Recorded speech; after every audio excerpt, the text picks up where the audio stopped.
আচ্ছা, তো আবার এসে গেছি।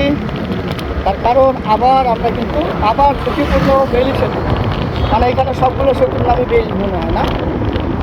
হ্যাঁ, আর এখান হ্যাঁ, আর একটা জিনিস লেখা আছে 5 টনের বেশি মালামাল নিয়ে যেতে পারবেন না, তার মানে বড় ধরনের ট্রাকের চার্জে এখানে থাকে। তাহলে বুঝলেন এই রাস্তাটা আপনার জন্য কত মনোমুগ্ধকর একটা রাইড নিয়ে আসবে। একবার কত মজা করে আপনি এই রাস্তাটা দিয়ে যেতে পারেন।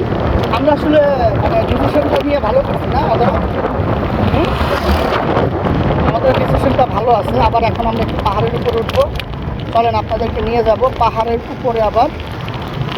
আবার সেই বেইলি সেতু, মানে খন্ড খন্ড করে কতগুলো জায়গায় ঠিক করছে না।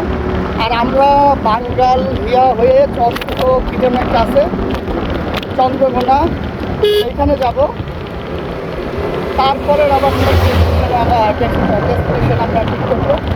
এখন আবার একটু আমরা পাহাড়ে উঠবো। মানে বান্দরবনের পাহাড় আর এই রাঙামাটি যাওয়ার পাহাড়, মানে সেম, মানে দৃশ্যটা সেম। আর রাস্তা কিন্তু ভালো পরিমাণের আঁকা রাখে এই জায়গাগুলো। হ্যাঁ, খাড়াইটা বান্দরবনের থেকে বেশি না, তবে মানে রাস্তাগুলোর কর্নারিং কর্নারিং।